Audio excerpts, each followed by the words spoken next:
bonsoir aux multiples internautes ainsi qu'à nos très chers abonnés de la chaîne NMP officielle et au président Bandakani officiel. Le direct spécial de ce jour est tourné sur la crise socio-politique en Iran. En effet, depuis le 28 décembre 2025 jusqu'à ce premier mois de l'an de grâce 2026, l'Iran traverse une situation plutôt préoccupante.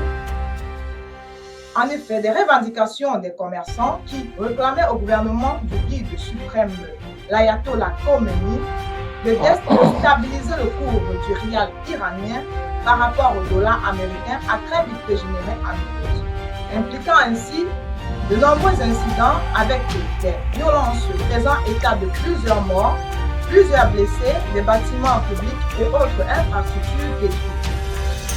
Poussant ainsi le gouvernement de Téhéran à réagir. Pendant ce temps, la communauté internationale s'indignant devant la situation, la représentante de l'Union européenne, Donald Trump, avec le ton menaçant et sévère, demande au gouvernement de Téhéran d'arrêter de tirer sur les manifestations en promettant de voler au secours des manifestations. Doit-on croire à ce qu'il s'agisse de revendications légitimes ou d'une révolution de couleur orchestrée par les ennemis de l'Iran? Et si tel est le cas, quelle serait la raison fondamentale de cette crise?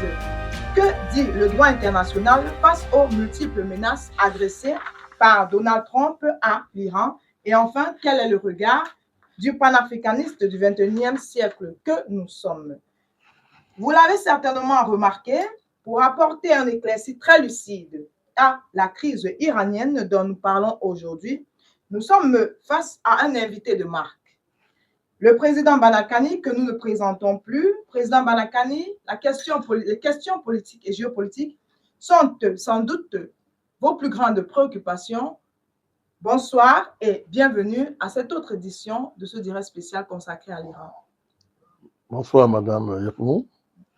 Tout à l'heure, je croyais que vous vouliez dire que Trump volait au secours des manifestants, pas des manifestations. Des manifestants, autant pour moi. Merci. J'ai bien compris. C'était pour que les gens sachent que le monde ne reflétait pas ce que vous disiez, vos propos. Mais la géopolitique mondiale, la politique, la situation de l'Afrique, du Cameroun et de tous les pays africains, le sort de l'espèce humaine sont mes principales champs de préoccupation. Comme la préparation des missions est aussi votre préoccupation ce soir, je suppose. Bien sûr, Monsieur le Président. Je vous en prie. Donc, à chacun ses préoccupations. Mais elles se rejoignent. Ah, bien sûr. Pour donner à nos internautes, à nos abonnés, des émissions, des programmes qui soient à la hauteur de leurs attentes. Je crois que c'est le défi auquel nous sommes soumis aussi. Exactement. Dans le cadre de cette communauté de partage, d'échange, mais surtout de combat.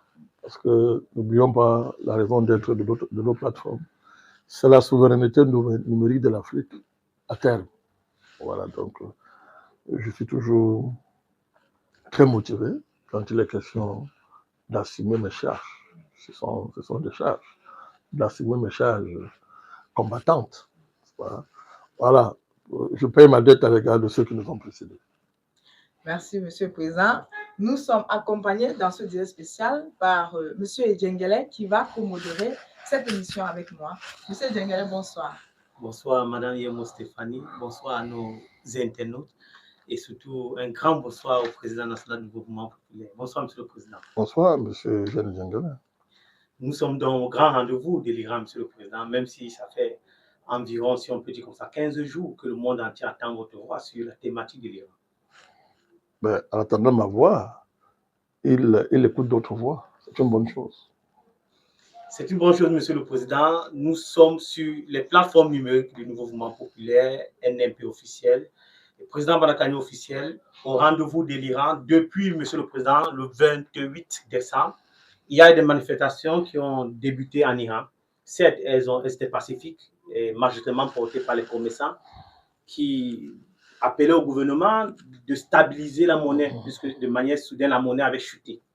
Et les commerçants se sont donc trouvés exposés à cette situation à cette variation de change de la monnaie et ont commencé à manifester. Environ, c'était des milliers dans les différentes villes, Téhéran et Castelgrande, c'était des milliers qui manifestaient.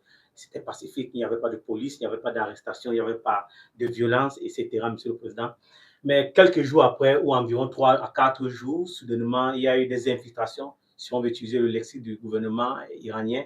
Il y a eu des infiltrations qui ont commencé à créer des émeutes, qui ont brûlé des bâtiments, des ambulances ont été brûlées, les cliniques ont été détruites, les voitures même de sapeurs-pompiers.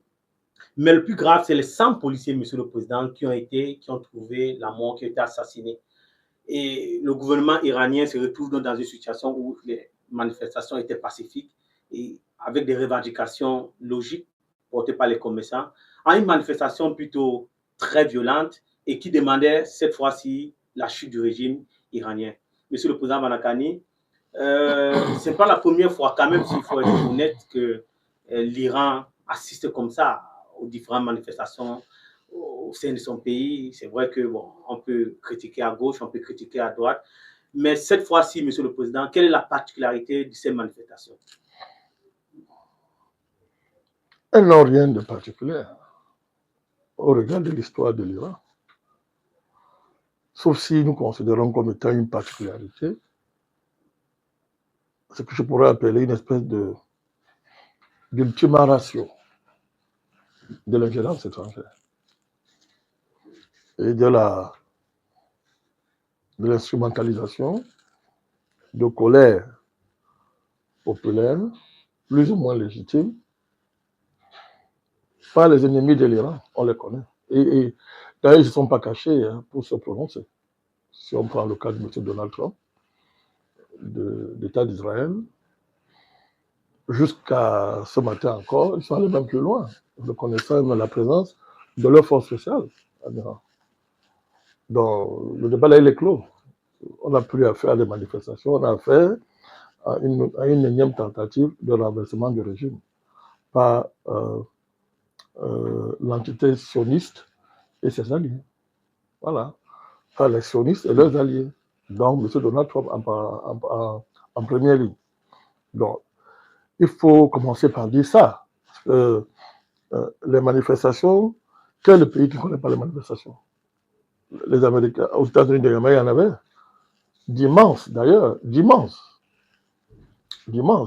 Et Donald Trump a mobilisé les forces de maintien de l'ordre et de répression pour les gérer. En France, on réprime tous les jours. Tous les jours. Au Canada, on réprime partout dans le monde. On réprime les manifestations. Les régimes font face à des manifestations. Le débat, ce n'est pas à ce niveau. Le vrai débat, c'est le fait que derrière les manifestations, une dynamique décomplexée de renversement de régime est assumée à la face du monde entier de manière sauvage et barbare. Nous sommes en phase de révolution de couleur, Monsieur le Président. Non, la révolution de couleur, c'est petit. Parce que dans la révolution de couleur, rarement, les instrumentalisateurs se présentent au monde entier. Dans la révolution de couleur, la plupart du temps, on ne va pas jusqu'à assumer la présence qu'on a, le fait qu'on a des forces spéciales sur le terrain, agissant pour le compte des États étrangers. On n'est jamais arrivé jusqu'à là.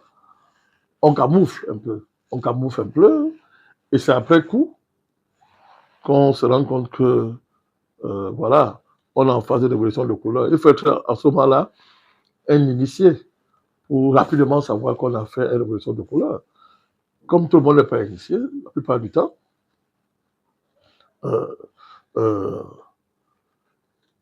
les forces qui instrumentalisent les manifestations se cachent, sont invisibilisées pour les besoins de la cause. Mais là, l'État d'Israël assume ouvertement la présence de ces forces spéciales, et M. Donald Trump, dans sa traditionnelle sauvagerie, n'a pas hésité à dire que à menacer l'État iranien et qu'au moindre moment, il interviendrait. Dans ce cas-là, on n'est plus en phase de manifestation. Nous allons revenir sur Donald Trump. Voilà, c'est de la sauvagerie diplomatique, c'est de la sauvagerie, c'est de la barbarie. Il ne faut pas hésiter à le dire. Voilà, il y a ça. Maintenant, quand je dis ça, je voudrais rappeler que les manifestations sont une vieille tradition en Iran. Depuis, ça vous surprendre, depuis le XVIIe siècle. C'est une vieille tradition en Iran. Et en Iran, les manifestations ont toujours coïncidé avec les crises, les situations économiques. Quand ce n'était pas des révoltes liées à des revendications morales portées par les religieux, ça a toujours coïncidé avec, ont toujours coïncidé avec la situation géopolitique du pays, ses relations avec les puissances extérieures, ce qui mettait les régimes en survie. Si vous lisez l'histoire de l'Iran, ça a toujours été ça. Hein. Donc, pour dire quoi? C'est un pays qui a des racines démocratiques au sens le plus simple du mot, indépendamment de la tentation occidentale de vouloir exercer un magistère universel visant à démocratiser les nations. L'Iran, que ce soit quand il s'appelle encore la Perse, a une tradition qu'on peut qualifier de démocratique à travers une vie sociale très dynamique, très dynamique, donc démocratique. Donc, de ce point de vue, l'Iran n'a pas de leçons à recevoir des États-Unis et des pays occidentaux. C'est une vie, c'est une tradition dans ce pays-là, au-delà des spécificités propres à l'Iran et à ce pays. D'ailleurs, avec votre permission, allez-y, Monsieur le Président. Tout ça, manifestation, mort, répression, défenseurs des droits de l'homme ici et là, opposant l'Occident d'un côté et l'Iran et ses alliés d'un côté, tout ça sont les effets d'une cause qui est plus profonde et qui est plus grande. C'est ce que nous appelons l'enjeu iranien. L'enjeu iranien est l'enjeu perse. L'enjeu iranien, c'est l'enjeu perse. Pour vous plonger dans cette profondeur-là, pour dire que c'est depuis même, c'est-à-dire ce pays, de par sa géographie, est un enjeu. Parce que il est au cœur de l'Asie. Il faut regarder la carte de l'Asie. Il est au cœur de l'Asie. Il a été longtemps le carrefour des plus vieilles civilisations, des plus vieilles cultures, que ce soit qu'elles soient méditerranéennes, qu'elles soient mésopotamiennes, qu'elles soient même sibériennes, la Sibérie, qu'elles soient arabes, qu'elles soient slaves. L'Iran est au cœur de l'Asie. Au cœur de l'Asie. De ce point de vue, vous ne comprenez pas, quand on parle des routes de la soie, on pense que c'est la Chine qui inaugure ça. Mais les routes de la soie sont aussi vieilles que l'Iran, appelée à l'époque la Perse. Et les caravaniers traversaient les steppes iraniennes pour alimenter et constituer tout le commerce qu'il y a à l'époque. C'est un pays qui a toujours été au carrefour d'enjeux stratégiques majeurs. Et les routes caravanières peuvent ne pas bien résonner dans vos têtes parce que vous êtes jeunes, et peut-être dans la tête de ceux qui nous suivent. Mais pour faire plus proche de nous, dès le 19e siècle, ça devient un grand enjeu parce que le pays est au cœur de la rivalité de l'Empire britannique et de la Russie. Déjà, à l'époque. Parce que la Russie a un problème géopolitique que tout le monde connaît, l'accès à la mer Noire. Le désenclavement géopolitique de la Russie est un problème vital pour la Russie. Et dès l'époque, l'Iran a été au cœur de la bagarre entre l'Empire, entre les Britanniques et les Russes. Au 19e siècle. Regardez l'actualité de cet enjeu-là. L'Iran n'a jamais cessé d'être un enjeu mondial, d'être au cœur de la géopolitique mondiale. Parce que de par sa géographie, de par son histoire, il pèse sur la géopolitique du monde. Donc il ne faut pas que, tel que je vous m'engage, il ne faut pas que les effets, parce qu'ils sont amplifiés par la propagande impérialiste des médias mainstream occidentaux, c'est-à-dire on amplifie les effets, manifestations, droits de l'homme, etc. On connaît leur rengaine, leur registre. C'est tellement vulgaire que ça ne devrait plus impressionner les gens avertis. La principale cause, C'est ce que j'appelle l'enjeu iranien. Monsieur le Président, nous ne L'enjeu pouvons pas iranien. vous engager ça maintenant. C'est la dimension je, géopolitique. non, je pose les axes de mon raisonnement. Ça, moi, c'est quelqu'un qui est très fidèle, qui cherche à être extrêmement cohérent. Je résiste à la volonté des Occidentaux de dicter leurs lois, que ce soit en termes d'imaginaire, que ce soit en termes de la manière dont nous devons aborder les crises dans le monde. Je résiste, moi je suis un résistant par rapport à ça. Je ne peux pas que résister. Nous avons d'autres grilles de lecture, de loin meilleures, plus vraies que la grille occidentale. Donc, moi je voudrais, il vous reviendra de faire ce que vous voulez, mais moi je voudrais fixer la grille de l'entrée publique. Voilà. Et elle est plus vraie. Elle est plus vraie. Je termine par là. Cet enjeu iranien, il est actualisé aujourd'hui par la situation, ce qu'on appelle classiquement le Moyen-Orient, c'est-à-dire le conflit israélo-palestinien. Monsieur le Président Balakani, nous allons revenir sur l'analyse géopolitique et même géostratégique de la situation qui prévaut à ce moment en Iran, mais j'aimerais que nous restions un peu sur la situation des émeutes. Ne sois pas impressionné par mes aventures intellectuelles. Monsieur le Président Balakani, vous êtes un homme intelligent, vous êtes un intellectuel à une dimension internationale et tout le monde l'avoue, même les grands géostratèges et politiciens le disent parfois. Enfin, vous citez même sans vous nommer, Monsieur le Président Balakani. Pour revenir donc sur la situation en Iran, les manifestations ou encore les émeutes, je préfère utiliser le mot émeute, vu l'intensité des dégâts, Monsieur le Président Balakani. Tout à l'heure, vous avez parlé d'une manipulation, vous avez parlé d'une forme de déstabilisation du régime, vous avez parlé même de l'infiltration aussi. Je vous laisse soutenir votre argumentaire avec les déclarations du gouvernement iranien qui disent avoir déjà recensé le groupe EI, le groupe Moujahine, c'est deux groupes basés en Europe qui sont terroristes. Il y a aussi le PEJAK, un groupe terroriste kurde. Et tous ces groupes de travail ont été actifs sur le terrain en Iran. Et Monsieur le Président Balakani, le Mossad assume, si on peut dire ça comme ça de manière indirecte, sa présence parmi les manifestations en Iran. Et si on s'abstient au tweet de Mike Pompeo, qui était l'ancien chef de la CIA et même secrétaire d'État, ancien secrétaire d'État, pour être plus précis. Premier mandat de Donald Trump. Premier mandat de Donald Trump, où il a fait un tweet où il disait qu'il souhaitait une bonne année à tous les manifestants et aussi aux agents du Mossad qui sont avec eux. Monsieur le Président Balakani, est-ce que ces différents éléments dénoncés par le gouvernement et le tweet de Pompeo réconfortent votre suspicion, encore votre soupçon que vous avez sur la crise ou encore sur les émeutes qui ont écho en Iran? Je ne suis pas dans la suspicion. Je suis dans des certitudes qui relèvent pour révéler de l'évidence pour tout observateur de bonne foi.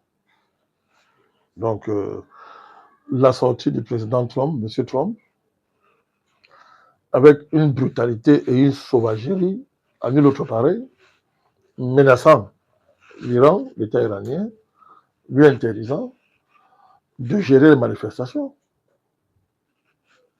dans son territoire, sur son territoire. Je voudrais rappeler que le droit de gérer les manifestations, de maintenir l'ordre, est reconnu à tous les États dans le monde. C'est une prérogative de tous les États dans le monde. Tous les États. Il ne s'agit pas ici de dégager un droit absolu, un droit régalien des États à tuer comme ils veulent. Non, ce n'est pas ça qu'il s'agit, mais je parle de ce qui est légalement attesté. Maintien de l'ordre. Maintien de l'ordre. La gestion même des émeutes. Si vous allez lire la Convention européenne des droits de l'homme, c'est donneur de leçons. Allez lire la Convention. Ils reconnaissent ce droit-là. Dès les premiers articles, ils reconnaissent ça.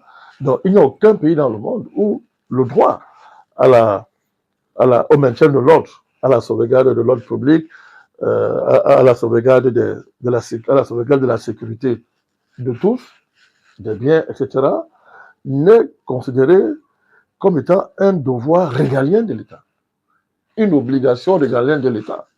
Donc il faut rappeler ça pour mesurer la gravité de la sortie de M. Donald Trump, menaçant l'État iranien en lui disant si un mort tombe, si un manifestant est tué, j'interviens.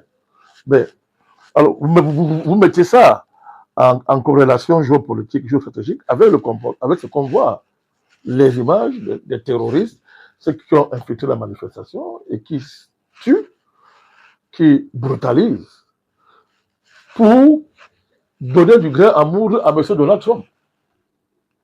Donald Trump.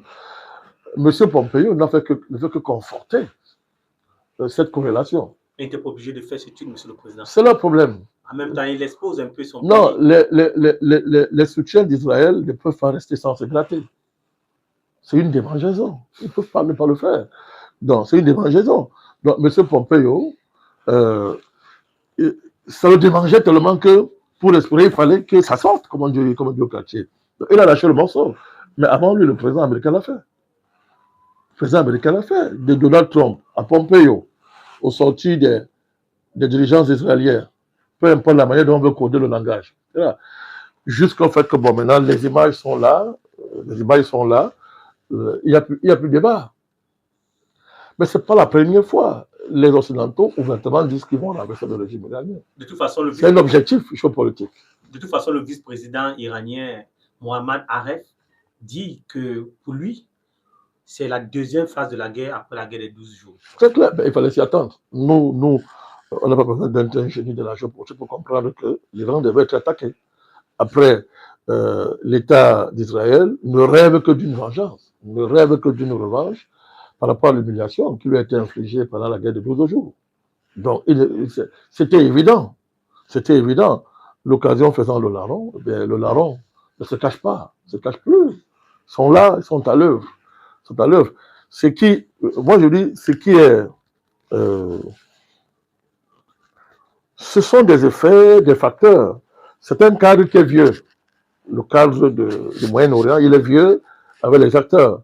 Simplement, ça prend une dimension particulière ces temps-ci parce qu'évidemment, ça peut très vite basculer dans quelque chose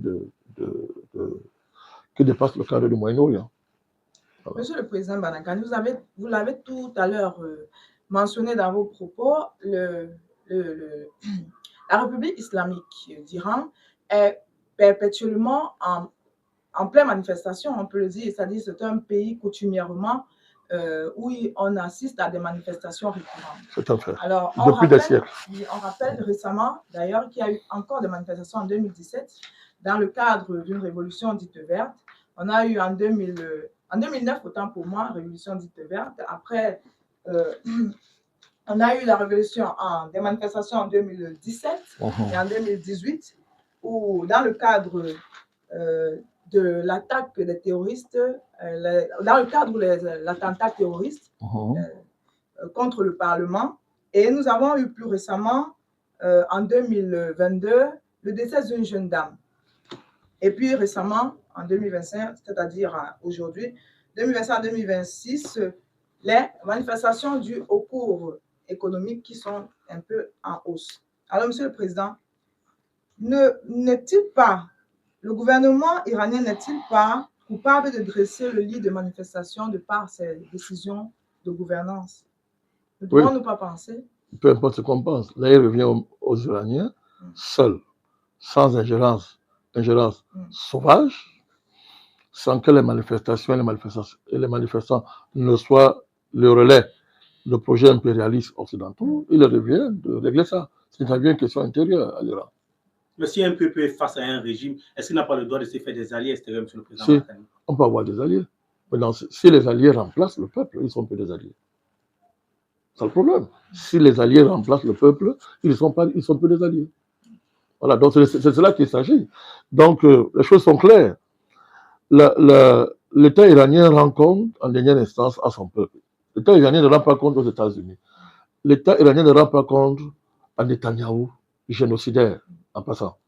Un criminel établi. Donc, l'État d'Iran ne rend pas compte à ces deux messieurs, pour ne citer que ces deux-là. Quand les manifestations chauffent aux États-Unis, imaginez que l'État iranien, par son plus haut représentant, menace Donald Trump.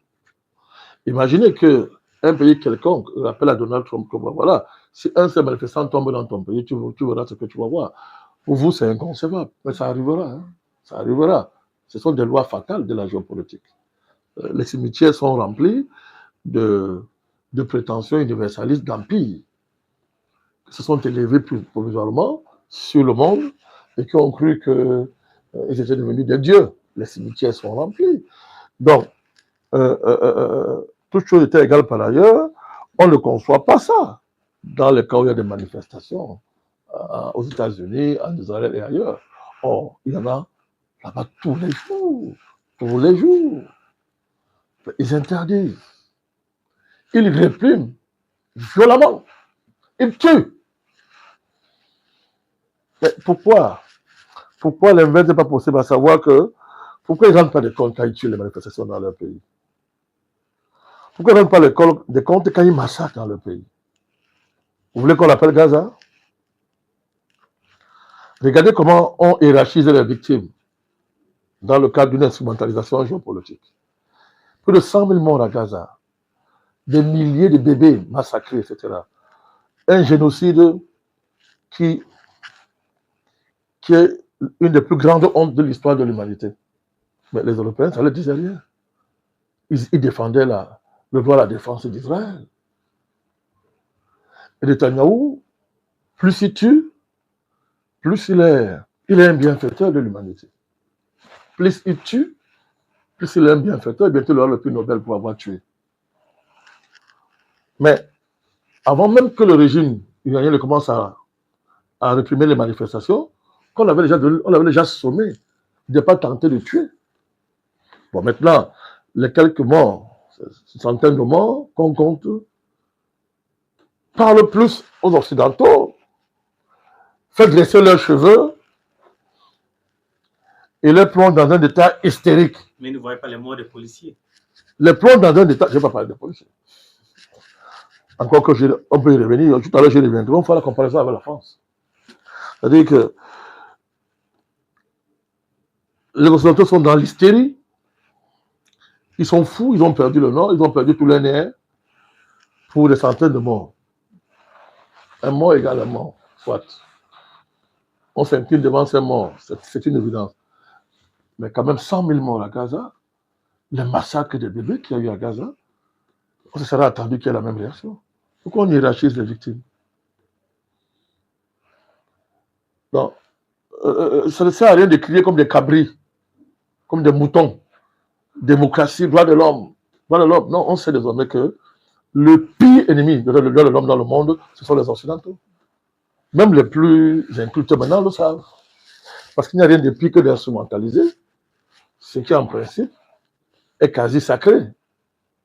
Mais c'est leur travail, c'est leur spécialité d'instrumentaliser la question des droits de l'homme, la question des libertés. Alors, maintenant, tout à l'heure, vous parlez de police, des policiers. En France, le policier est sacré. On l'a élevé au niveau d'un... La sacralité du policier est désormais établie en France. Touche pas un policier. Mais en Iran, on peut tuer des policiers. On peut tuer. Parce que le policier iranien ne vaut rien face au policier français, face au policier américain. Hein? Notre homme-là, hein, ses cheveux de petit raciste-là, ses dresses-là, comme ça, ben, les États-Unis, doit-on revenir sur la question noire? Comment les policiers blancs traitent les noirs quand ils sont en infraction ou pas? Et après, ils sont libérés. Ils sont même des héros. Donc, ça se voit, ça se voit. Il n'est pas question de démocratie, la démocratie, les droits de l'homme, etc. Donc, rien à voir dans cette affaire. On est dans une affaire extrêmement vulgaire, aussi vulgaire que l'impérialisme occidental, des Occidentaux, l'impérialisme américain, l'impérialisme sioniste. Cette vulgarité-là, aujourd'hui, elle pue dans cette affaire. Même si on ferme les yeux, on ferme tous nos organes de sens, on va sentir, on va voir. On aura le goût de ce qui se passe en Iran. On est en face à... On est devant une vieille guerre, une vieille guerre qui a des ressorts séculiers qui remontent à très loin, depuis la colonisation britannique, qui remontent à très loin. J'ai parlé des enjeux des rivalités russeuses occidentales pour l'accès de la Russie à la mer Caspienne, et l'Iran au cœur de cette affaire. On est très loin ça remonte de très loin avec les régimes qui ont gouverné l'Iran avant la révolution islamique de 1979, le régime du Shah d'Iran, les Pahlavis, avant l'arrivée des islamistes, sans oublier Mossadegh. Si vous lisez l'histoire de l'Iran, ben, ce que vous voyez là devant vous, ça prend, la perspective est claire. La perspective est claire. Il faut à tout prix qu'il y ait un régime pro-occidental en Iran, par tous les moyens. Hein. De deux, il faut que le sionisme se débarrasse d'un rival qui menace, de leur point de vue, la sécurité existentielle d'Israël. Le reste là, ce sont des effets. Ça relève de la propagande. Oui, mais voilà. Un régime que vous ne reprochez jamais, Monsieur le Président. Le régime iranien? Oui, Monsieur le Président. Je n'ai pas à le reprocher parce que le défi existentiel que le régime iranien affronte se confond fortement avec l'impérialisme. Mais c'est aussi un régime. Non, c'est des dictateurs. Vous me demandez pourquoi vous dites que je reproche au régime iranien. Je ne vous ai jamais dit que c'était une référence pour moi. On se rappelle de la prime pour l'assassinat de Salman, qu'il écrivait, Monsieur le Président. Je reviendrai. Auparavant, je vais vous expliquer. La priorité pour nous, ce qui est existentiel pour nous, là, Africains, c'est l'impérialisme. C'est la lutte contre l'impérialisme. Ça nous étouffe et l'étouffement ne fait que se renforcer. On étouffe là. Donc, quand vous êtes dans un puits, quand une corde apparaît, vous ne cherchez pas à savoir qui envoie la corde, vous sortez d'abord. Et après, vous allez, si c'est l'ennemi qui envoie la corde, quand vous êtes dehors, vous envisagez la bataille avec lui, mais vous sortez d'abord. Je veux dire quoi? L'Iran, c'est un pays qui subit les assauts impérialistes, en général et en particulier les assauts sionistes. C'est un fait. Au regard, que ce soit au regard de l'histoire, mais en particulier avec un élément déstabilisateur majeur à partir de 1948 avec l'avènement de l'État d'Israël. Mais mettez-vous à la place de ces nations-là. Mettez-vous à leur place. Donc, de ce point de vue, quand vous la frontière entre les effets et la cause, ce qu'on appelle l'absence de liberté, c'est un effet ou c'est une cause? Ce qu'on appelle nature du régime, c'est un effet ou c'est une cause? Vous voulez qu'on vous rappelle comment les Occidentaux font une grande responsabilité de la succession des régimes qui est en Iran? C'est parce que je dis foncièrement de s'affronter avec le régime islamique. L'Occident a contribué à l'avènement du régime islamique en Iran. Est-ce que vous le savez? Oui, monsieur. Depuis l'Ayatollah Khomeini, même avant. Même avant. Alors, quand il a fallu choisir entre le Shah d'Iran, à un moment donné, le Shah d'Iran et M. Khomeini, les Occidentaux se sont réunis en Guadeloupe. Si. Bon, alors, l'Angleterre, la France et les États-Unis, leur choix était quoi? Quel a été leur choix? C'est nous qui posons la question, monsieur. Je sais d'abord, je ne vous les pose pas, j'en phase. Leur choix a été la révolution islamique. Donc, il faut arrêter ça. Nous connaissons depuis très longtemps les liens qu'il y a entre un certain islamisme, à ne pas confondre avec la religion qu'on appelle l'islam, les liens géopolitiques, c'est des vieux liens quasi existentiels qui lient les officines de l'Occident et soi-disant, l'islamisme, qui, en grande partie, est une création de l'Occident, pour justifier la besogne géopolitique. Donc, à ce niveau, faites attention. Quand nous on voit tout ça, il nous revient de prioriser. Il nous revient d'agencer une échelle de priorisation qui permet de distinguer les effets de la cause. En Iran, aujourd'hui, je dis, la cause, c'est l'impérialisme. La cause fondamentale, c'est l'impérialisme dans cette dimension occidentale capitaliste et sioniste. De ce point de vue, je me sens solidaire, a priori, du peuple iranien et du régime iranien lorsqu'on se trouve dans les situations de violation les plus flagrantes de l'esprit de la lettre du droit international. Monsieur le Président Balakani, bon, avant d'évoluer, j'aimerais... Alors, vous parlez des Arabes, je dis. Oui. Écrivain, Monsieur le Président. Ça me permet de vous dire une chose. Le régime iranien n'est pas ma référence. La solidarité dans certains combats internationaux n'a rien à voir avec ma préférence en matière de régime. Le régime iranien n'est pas ma référence et ne sera jamais ma référence politique. Je ne suis pas de ceux qui pensent que le religieux doit en même temps diriger un pays et diriger la conscience religieuse des gens. Je ne suis pas de ceux-là. Les choses doivent être claires. Ce n'est ni conforme à ma conception de la politique, ni conforme aux traditions les plus lointaines de la politique en Afrique. Donc, je vous rassure, moi je condamne ce qui est arrivé à Dalma Sudi. Je condamne ça. Pour que je me mets à sa place, on ne serait condamné un homme à mort pour ses opinions, pour un choix d'écrire un livre. Moi, je ne pense pas. Les choses doivent être claires. Donc, ça doit être clair, pas de confusion. Mais une fois que j'ai dit ça, je soutiens l'Iran. L'Iran a ma préférence. Je soutiens l'Iran dans le cadre de la lutte globale contre l'impérialisme et contre le sionisme. Voilà. Monsieur le Président Malakani, avant de voler dans le cadre de notre émission, j'aimerais que nous fassions une petite virgule sur les bâtiments ou encore les différents bâtiments ou les services publics qui ont été détruits en Iran. Monsieur le Président Malakani, on observe quand même que ce sont les cliniques, les ambulances et les voitures de sapeurs-pompiers qui ont été les plus touchées.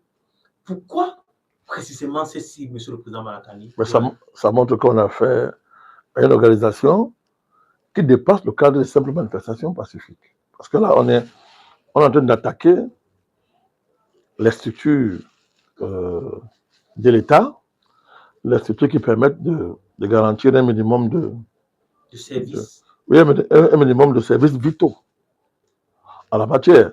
Ce qui va permettre maintenant de faire tellement de bruit sur les victimes, sur la cruauté du régime, sur sa méchanceté.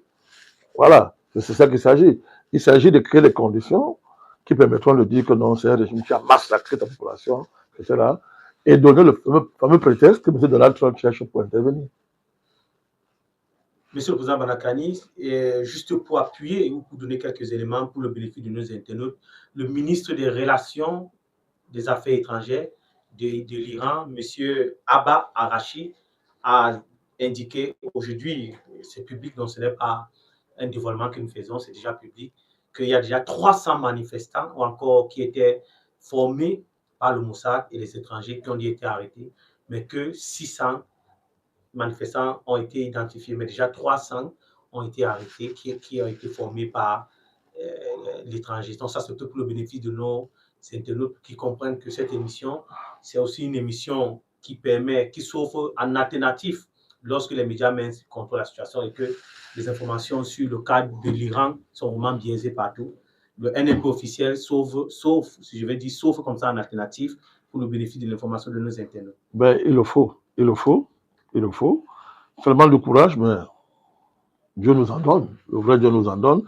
Ce que je veux dire pour compléter à ce propos-là, c'est que si un État, l'État d'Israël, peut aller assassiner des officiels en Iran, si on peut assassiner même les officiels iraniens, Donald Trump l'a fait avec le chef des brigades de la Révolution, Soleimani. Si on peut le faire, ce n'est pas armer, entraîner des manifestants qui peut paraître plus difficile. Donc, c'est une évidence. Donc, on est dans un schéma quasi orwellien. C'est-à-dire que l'évidence est là sous nos yeux.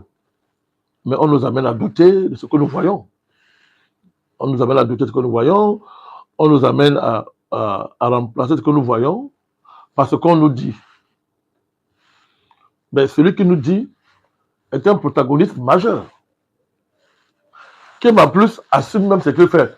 Mais il dit que malgré ça, vous avez droit à une seule grille d'analyse et de lecture.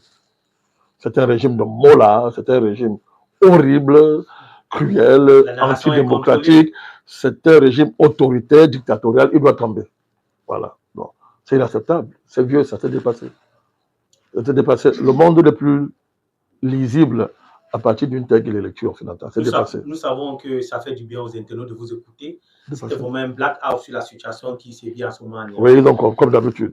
Ils ont confisqué tous les médias, les réseaux sociaux, etc. Une propagande extraordinaire, nauséabonde, pour diaboliser le régime iranien. On parle de 10 000 en ce moment en Albanie qui ont infecté toutes les plateformes numériques. Bien sûr. Donc, ils ont été recensés déjà, Monsieur le Président Malakani. Et je profite aussi dans cette occasion pour dire comme ça à nos internautes et les remercier tous ceux qui sont en train de suivre ce direct en ce moment, de se recueillir aussi après l'émission sur Presse TV, parce que plusieurs internautes ont écrit, Monsieur le Président, ils voulaient vraiment les informations, ils voulaient voir certaines vidéos, les gens qui ont été décapités, mais c'est un blackout partout. Et le site même officiel IRNA, qui est l'agence presse iranienne, a été piraté, donc ça ne fonctionne pas déjà depuis que la crise. Donc nous les envoyons comme ça à un site alternatif aussi iranien qui est Presse TV. Vous pouvez taper Presse TV pour avoir les informations. Et un impôt officiel, nous sommes là, nous sommes avec vous dans le cadre de la diffusion de vraies informations et de la dénonciation des fake news. Monsieur le Président, nous allons revenir ici sur les questions de droit international. Alors, Monsieur le Président, à cet effet, donc, on voit que Donald Trump, avec les sanctions qu'il adresse à l'Iran, fait un fi sur la Charte des Nations Unies dans son alinéa 2, verset 4, qui stipule le droit des peuples, le droit de souveraineté à tous les peuples. Déjà ça, je voudrais citer cet article qu'il déclare, je cite, excusez-moi, on dit l'homme n'est rien sans son bord, on dit dans l'alinéa 2 de l'article 2, alinéa 4 de la Charte des Nations Unies stipule que tout État membre proscrit, autant pour moi, à tout État membre de recourir à la menace ou à l'emploi de la force contre l'intégrité territoriale ou l'indépendance politique de tout État, préservant ainsi la souveraineté des nations et l'ordre international, sauf exception, légitime défense, autorisation du Conseil de sécurité. Quelle est la source, Monsieur le Président, de la légalité et de la légitimité du président Donald Trump pour adresser un ultimatum à un pays souverain? Aucune. Aucune. C'est une auto-légitimation. Dans la tradition de la charte de l'impérialisme. Savoir que est bon ce que l'Occident déclare comme bon. Est mauvais ce que l'Occident déclare comme étant mauvais. Et comme les Américains sont les patrons de l'Occident, mais alors, donc, le droit international, c'est pour eux, c'est pas pour vous, c'est pas pour nous, c'est pour eux. Alors, ils en font ce qu'ils veulent. Il n'a aucune légitimité pour le faire. Ni au plan personnel, parce qu'il est horrible au plan personnel, mais au plan politique, il n'a aucune légitimité. C'est un président, Monsieur le Président des États-Unis. Non, il n'a droit aucun respect parce qu'il ne respecte pas les autres présidents. Ce qu'il a fait au Venezuela, il n'y a que... On est dans un monde étrange. On est dans un monde étrange que ça passe comme ça. Parce que Donald Trump a tué la fonction présidentielle. En enlevant Maduro, il a tué la fonction présidentielle. Mais on est dans un monde qui est tel qu'il est. Voilà, qui est tel qu'il est. Comme voulez-vous qu'on appelle président un type comme ça? C'est un sauvage. C'est un sauvage. Et il doit être traité comme tel. Donc, simplement, au lieu de s'attarder sur lui, il faut voir ce qu'il reflète. Il reflète une situation internationale où la puissance occidentale, et particulièrement américaine, n'a plus le moyen de jouer au soft power, de jouer à la puissance civilisée, moderne. Gendarme. Non, ils n'ont jamais été civilisés, c'est ce qu'on leur demandait. De jouer aux gendarmes du monde. De jouer aux gendarmes du monde, parce qu'un gendarme, quand même, a l'obligation de respecter certaines apparences. C'est quand même gendarme. Ils ne peuvent plus. L'Amérique est en faillite. L'Amérique est en faillite. Vous parlez de faillite, Monsieur le Président. L'Amérique est en faillite. Donc, quand ils sont en faillite, ils retrouvent leur véritable nature, telle qu'elle s'est manifestée dès l'avènement, la naissance de l'État américain. L'agressivité. Le génocide. Les Indiens n'ont pas été agressés, ils ont été génocidés. Et après ça, jamais, il n'y a eu aucun président américain n'a évité une guerre. Aucun. Donc, l'Amérique est en guerre pratiquement depuis qu'elle existe. Si vous prenez l'esclavage, manifestation de la cruauté à son niveau ultime. Après, c'était la guerre de sécession. Après, c'était la guerre d'indépendance. Celle-là encore, elle est légitime. Elle est légitime. ils ont nié l'indépendance des autres, ils continuent à nier. C'est pas une... Bon, nous, on ne fera pas comme eux, qu'ils aient pris les armes contre leurs cousins anglais. C'est un fait. Mais une fois que l'Amérique s'est libérée, a obtenu son indépendance, elle n'a jamais, tous les présidents américains ont fait la guerre. Les dévaluations, on est à plus de 50 millions de morts tués par l'État américain. 50 millions de morts. Dans des guerres, dans toutes sortes d'opérations qu'ils font, les attaques contre la souveraineté des États, le kidnapping des présidents, les déstabilisations, les assassinats des dirigeants, ben, c'est pas possible. Alors quand ils ne peuvent pas le faire, ils créent le terrorisme. Ils en font un enjeu international. C'est ça Al-Qaïda, c'est ça l'État islamique, etc. Aujourd'hui, ils sont allés jusqu'à mettre un terroriste à la tête d'un État, le cas syrien. Monsieur Joulani, c'est un ancien terroriste, un ancien égorgeur, qui était poursuivi par les Américains. Sa tête a même été mise à prix. Il est aujourd'hui président en Syrie, et Donald Trump l'a reçu avec beaucoup de joie et de bonheur. Je ne veux pas parler des dirigeants occidentaux. Donc, voilà le pays, ce pays-là. Donc, ce pays-là aujourd'hui, il est en faillite. Donc, il retrouve sa nature, la brutalité, la barbarie, la sauvagerie et la cruauté géopolitique. La cruauté géopolitique. Il faut bien rappeler ça. Donc, Donald Trump, vous voyez sa fureur, il est déchaîné comme un chien, il est déchaîné, il est en furie. Mais ça va très mal finir comme ça commence. Ça va finir parce que, à cette allure, Donald Trump, je ne sais pas ce qui va se passer, il va même finir par manger ses enfants, lui-même. Son niveau de fureur, il est vraiment déchaîné. Il veut envahir tous les États, il veut attraper les présidents, il a envie de tuer, voilà, il a encore envie d'aller en Iran, arrêter le président, etc. Donc, c'est la jungle. Et cette fois-ci, on a ôté les masques. Les relations internationales ont toujours été la jungle. Mais cette fois-ci, on a enlevé les masques. Certains disent que non, Donald Trump, il est vrai. Il fait ce que d'autres font en cachette. Ce qu'Obama, lui, tue en riant. Comme il est plus vrai, il n'est pas hypocrite. Mais ça ne veut rien dire. Ça ne veut rien dire. Au regard de ceux qui sont victimes de sa fureur. De sa fureur. Donc, le mouvement panafricaniste s'est distingué ces 15 dernières années en notant le couvercle sur la marmite du droit international pour dire qu'il est seulement écrit. Dans le fait, il ne sert à rien. Il est seulement écrit, il ne sert à rien. Et d'ailleurs, il est droit international pour les puissants. On parle là du droit international. On voit d'ailleurs pour les puissants. Pour les puissants.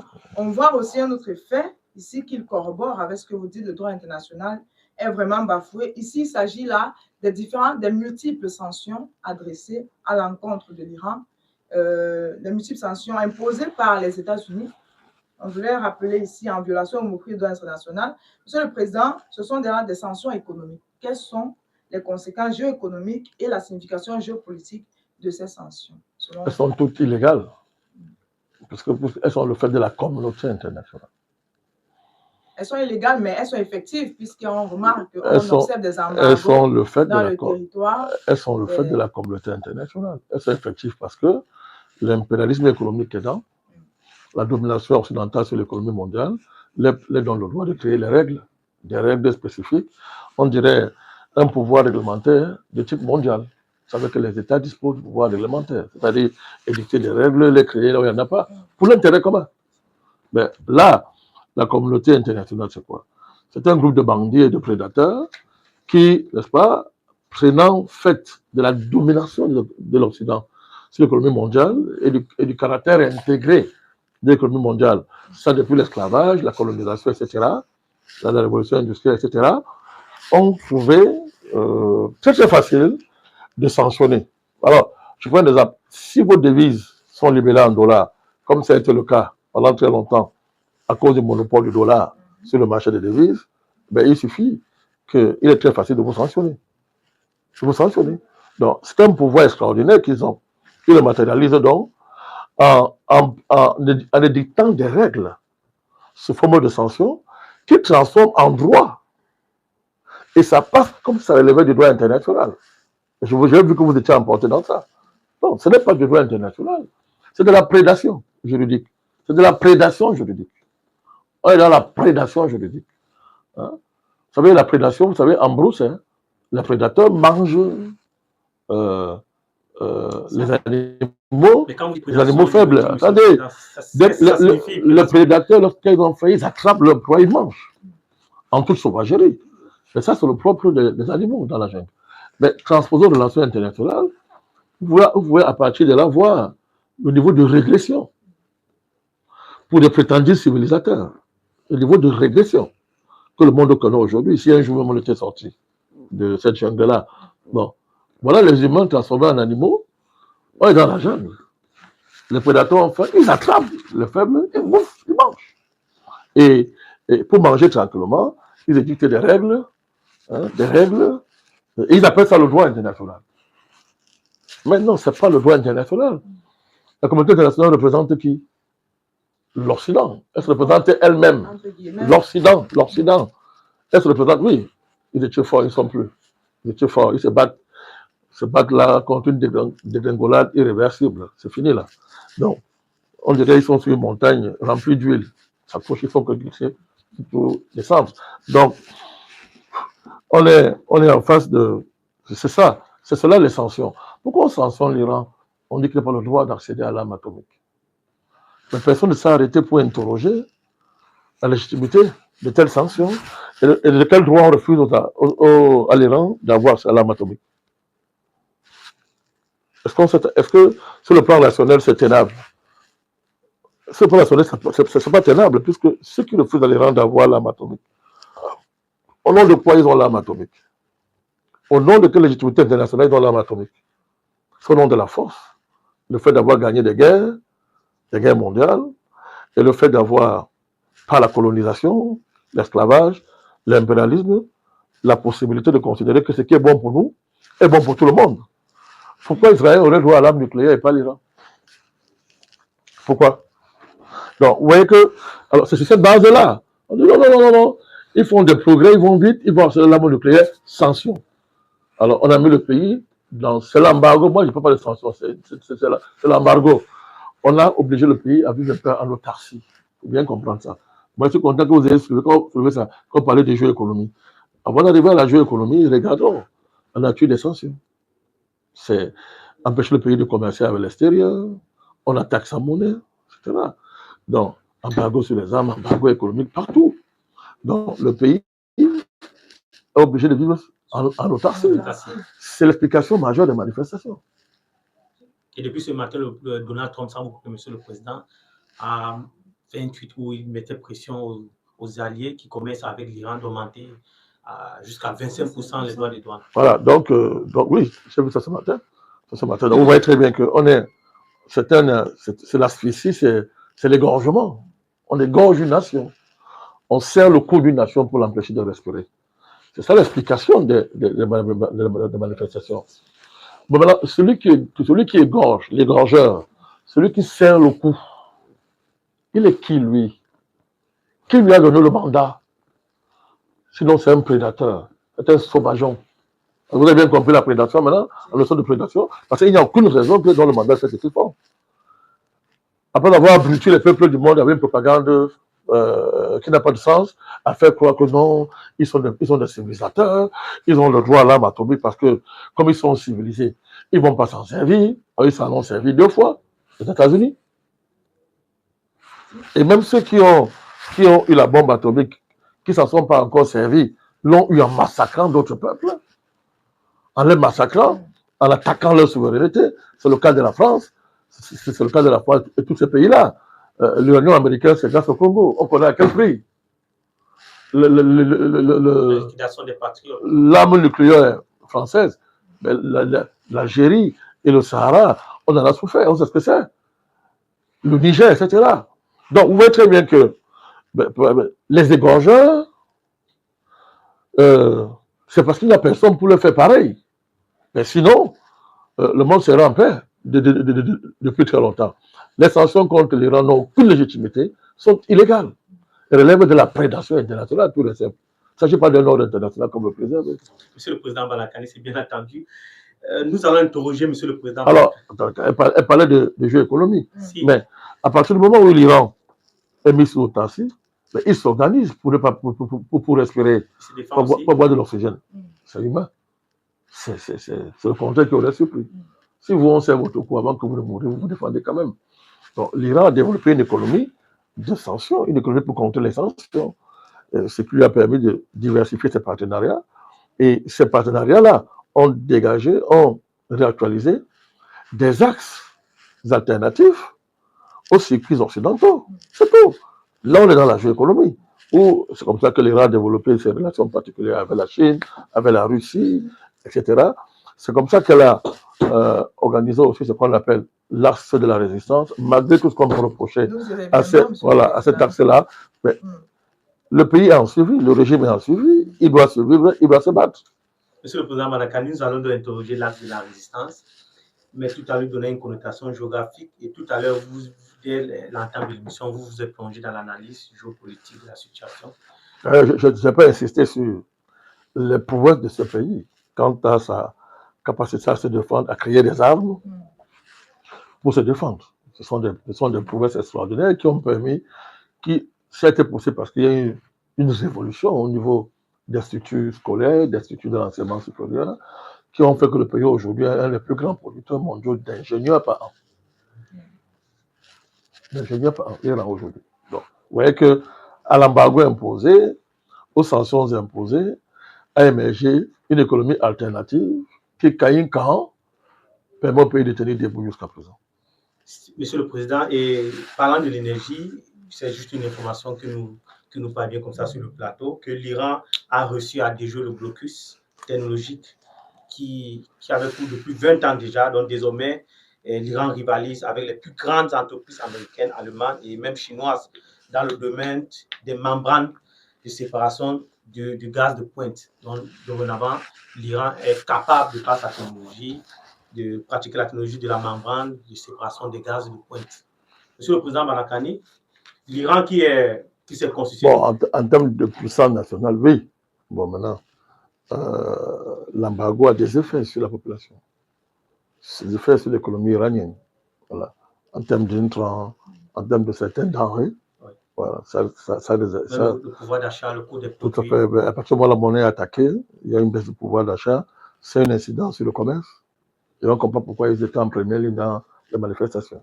Et c'est tout ça la pertinence de notre mission aujourd'hui, Monsieur le Président. Je vous en prie. Le panafricanisme, aussi ça, la libération des peuples opprimés. Monsieur le Président Balakani, la République islamique, depuis déjà des décennies, s'est érigée comme tuteur de l'axe de la résistance. Et ça se traduit par le soutien militaire et financier qu'ils apportent comme ça dans le cadre de ce mouvement. On peut citer comme ça le soutien que l'Iran apporte au Hezbollah, aux outils et même au Hamas, Monsieur le Président Balakani. Est-ce que ce soutien et ce positionnement de l'Iran comme tuteur de l'axe islamique ne donne pas raison au récit de la majorité de l'Occident qui taxe l'Iran comme un parrain du terrorisme au Moyen-Orient? Mais l'axe de la résistance correspond à l'axe de la prédation, de l'agression, à l'axe de l'impérialisme, constitué par l'État d'Israël, les États-Unis, la Grande-Bretagne, la France, l'Union européenne et les pays arabes qui jouent double jeu.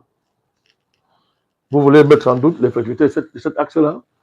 Entre cet axe-là et l'axe de la résistance, qui fait plus de mal au monde?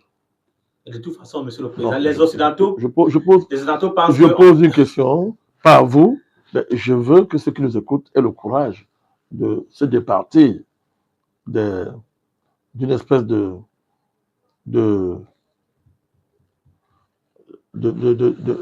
baisser les bras face à la puissance des bombardements idéologiques occidentaux à travers les médias. Regardons le fait. L'Iran n'a pas. Est-ce que l'Iran, depuis que l'Iran existe, il n'a pas toujours été cet État qu'on le présente aujourd'hui? Mais il s'est passé quelque chose en 1948 et même avant.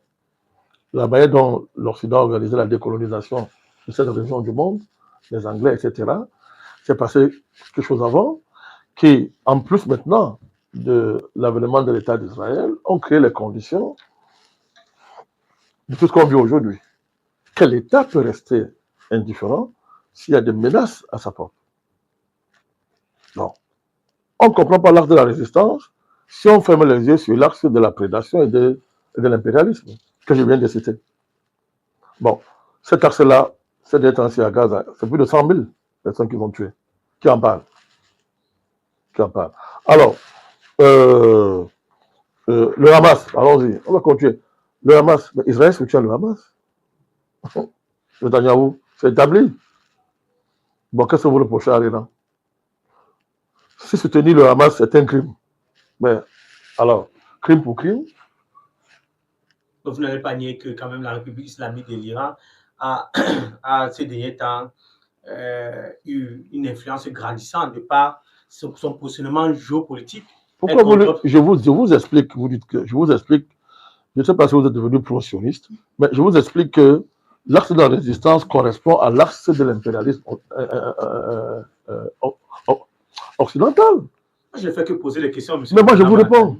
Mais il faut voir, donc, je dis ce que je dis, sauf si vous me démontrez le contraire, l'axe de la résistance répond à l'action de l'axe de la prédation internationale, de l'axe de l'impérialisme, de l'axe sioniste. Cet axe-là, regardez sa configuration. Ce sont les États-Unis, c'est la France, c'est l'Union européenne, c'est la Grande-Bretagne, etc., et leurs alliés, et les États arabes fantoches. Mais c'est beaucoup. Alors, si vous considérez ça, vous comprenez que l'Iran se défend. Pas de deux poids, deux mesures. Pas de deux poids, deux mesures. Si l'acte de résistance doit être démantelé, eh bien qu'on démantèle aussi l'axe de l'impérialisme, l'axe sioniste.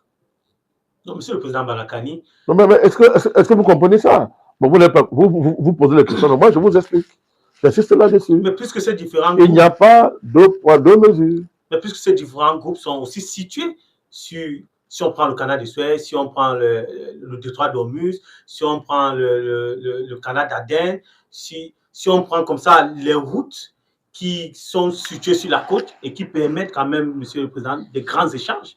Et ces différents groupes sont hostiles à la transit des pays de l'Occident.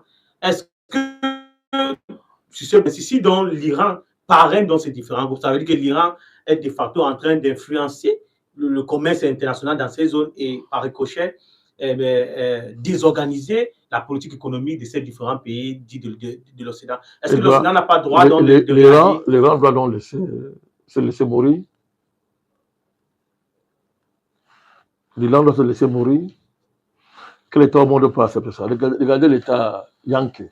C'est le nom qui lui correspond. L'État Yankee.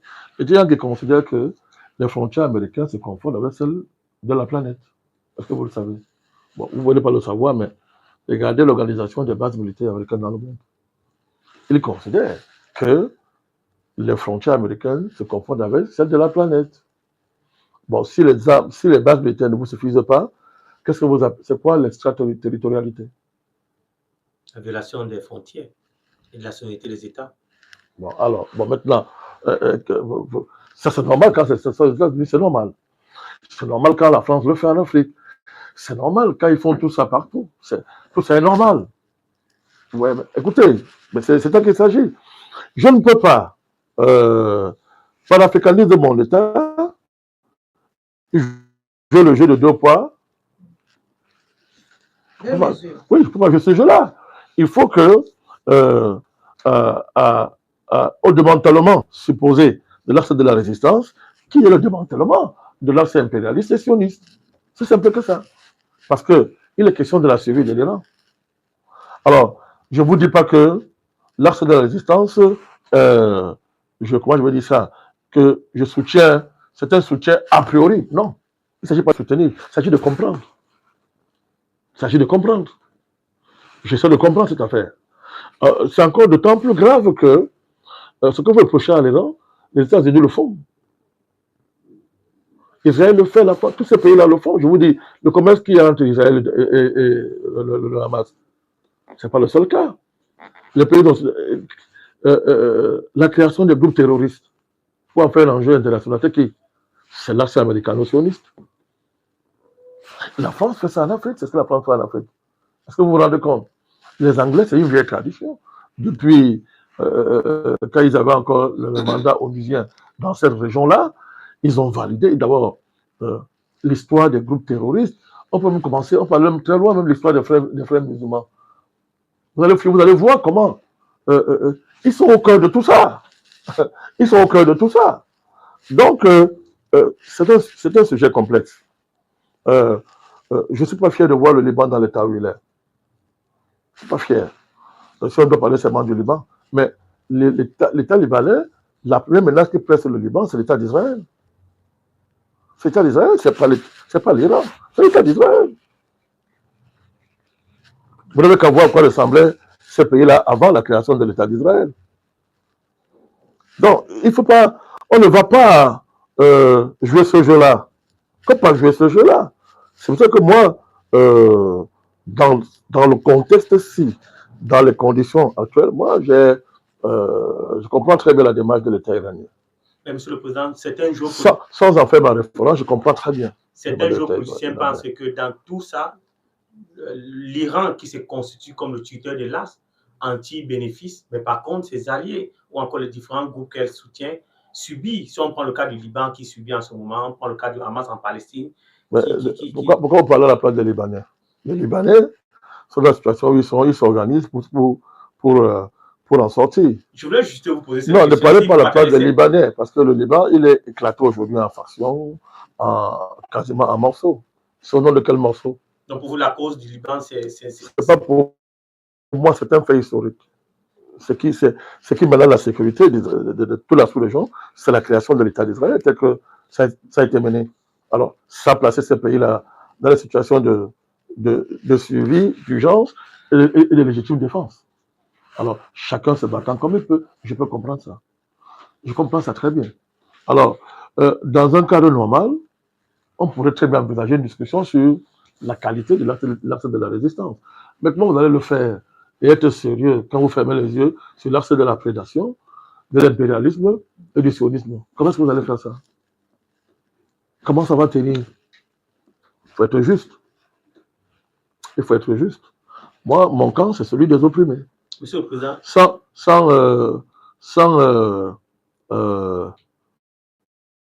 Comment dire ça? Sur les différentes formes d'interprétation qu'on peut faire de la situation d'opprimés. A priori, moi, c'est mon camp, c'est le camp des opprimés. Monsieur le Président Manakani, est-ce que vous pouvez nous en dire plus sur la géopolitique réelle de l'Iran dans le Moyen-Orient, dans ce contexte actuellement où l'Occident est tellement acharné, certains géopoliticiens parlent même du déclin de l'Empire, Monsieur le Président Manakani? Mais je vous ai parlé de l'enjeu iranien. L'enjeu iranien. Alors cet enjeu, il est très vieux. Il est très vieux. Il est très vieux. D'ailleurs, l'Iran, le plateau iranien,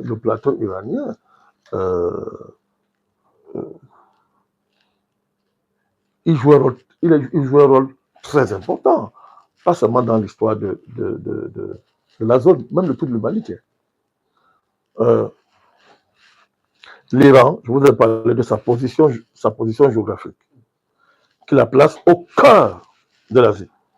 Et que ce soit la géopolitique américaine dans ses fondements, que ce soit la géopolitique russe et du reste de l'Europe, de la France, des pays occidentaux en Europe, mais l'Iran, ce n'est pas n'importe. L'Iran est au cœur.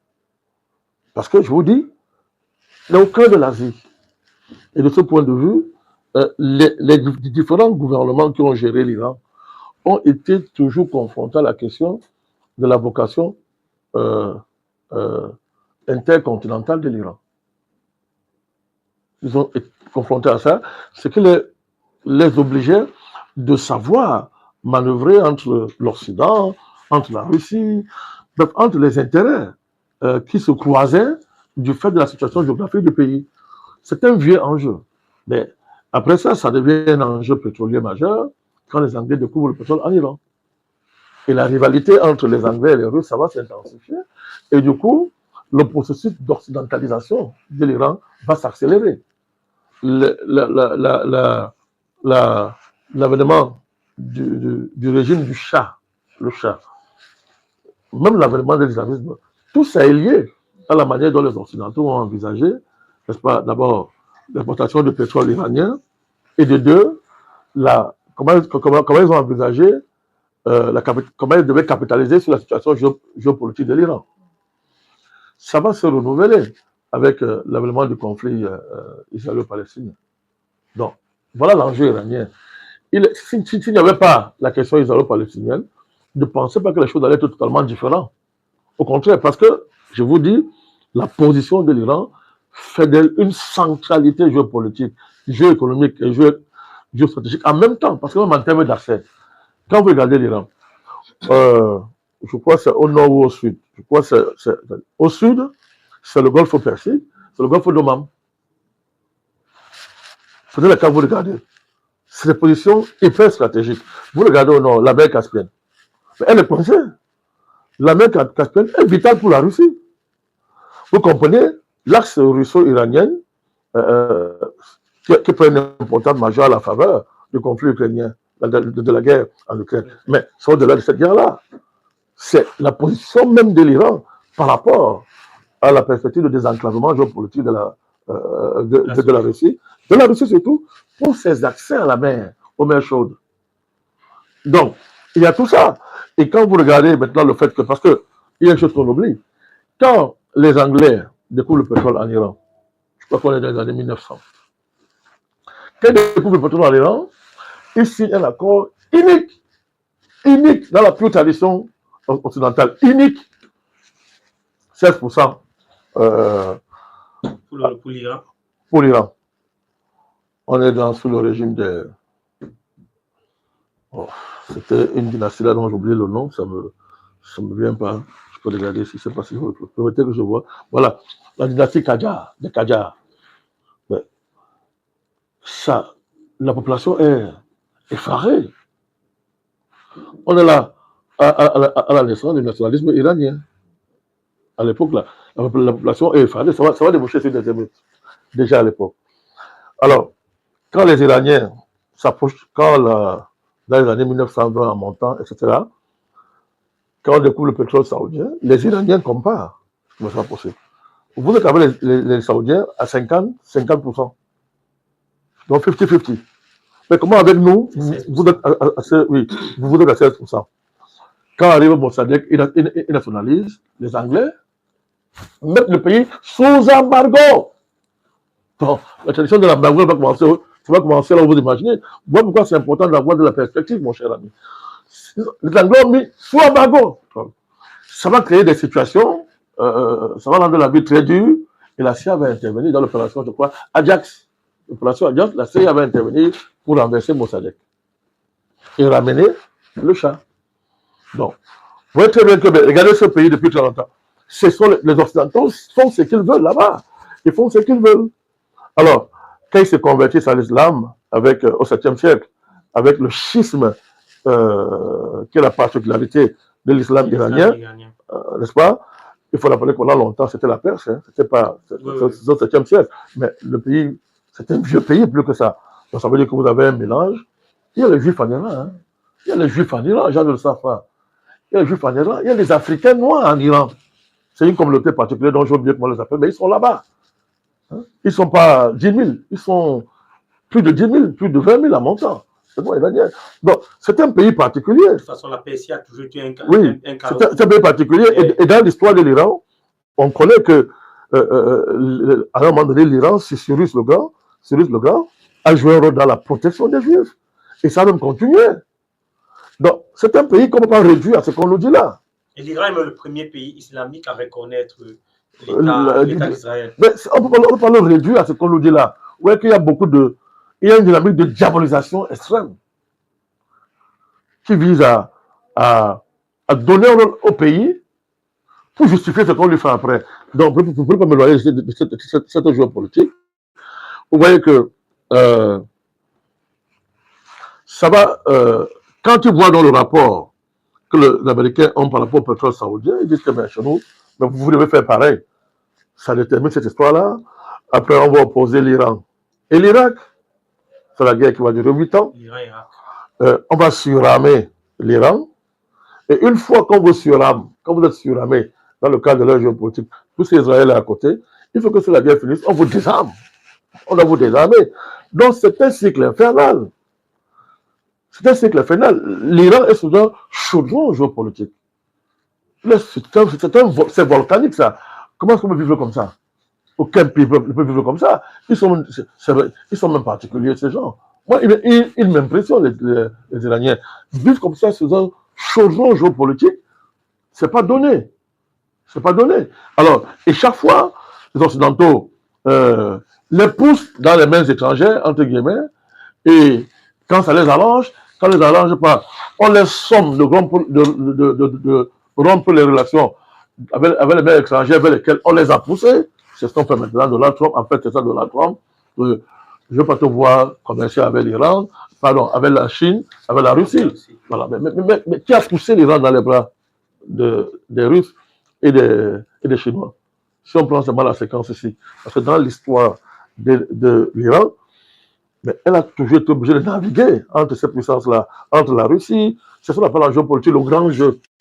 On appelle ça le grand jeu dans le jargon géopolitique. C'est-à-dire que la rivalité, comment l'Iran est coincé dans la rivalité entre les Anglais et les Russes, entre les Occidentaux et les Russes, avec pour enjeu justement l'accès au mer Caspienne, qui est un accès, on appelle ça, les accès, qui est un accès capital. Or, comment on désenclave sur l'économie si on n'a pas d'accès? Parler de géopolitique et de géoéconomie, comment vous faites? Donc, c'est un enjeu vital. Or, on peut aborder ça autrement. Ça peut se gérer autrement, dans le cadre d'une saine discussion, d'une saine coopération, où on se respecte. Mais ça, c'est peu compliqué pour les prédateurs. C'est très compliqué pour l'État sioniste. Monsieur le Président, depuis 1948, la crise israélo-palestinienne est identifiée comme étant l'épicentre de la géopolitique mondiale à travers ces multiples crises qui traversent les deux pays. Peut-on craindre à un foyer de tension permanent et donc là à une guerre éventuelle du monde qui peut être provoquée par la situation iranienne? Oui, par la situation au Moyen-Orient. Oui, par la situation au Moyen-Orient. C'est l'épicentre majeur de la géopolitique mondiale. Il y en a d'autres, mais lui, il est explosif. C'est l'épicentre explosif parce que directement, il met aux prises les puissances les puissances du monde, par exemple, les 3 puissances mondiales, risquent de s'affronter dans le cadre du Moyen-Orient. Espérons que ça ne dégénère pas pour devenir une guerre généralisée au niveau mondial. Espérons. Mais c'est un épicentre permanent. Parce que comment l'État sioniste conçoit sa sécurité? C'est un débat fondamental. Vous voyez très bien que depuis, on fait l'effort de distinguer sionisme et Israël et juif. Ce n'est pas le fait du hasard. Je sais très bien l'importance de la nuance à ce niveau-là. Parce que c'est basé sur une vérité qui doit considérer le fait que beaucoup de juifs ne partagent pas cette politique-là. Ils le manifestent tous les jours maintenant partout. On l'a vu dans le cadre de massacre à Gaza, comment les étudiants aux États-Unis marchaient. Beaucoup de groupes juifs, sont très nombreux, ne sont pas d'accord avec cette politique. On doit tenir compte de ça. Mais une fois qu'on l'a dit, cet État-là, dans les mains d'un sioniste actuellement, et tous ces lobbies sionistes puissants qui ont réussi à développer une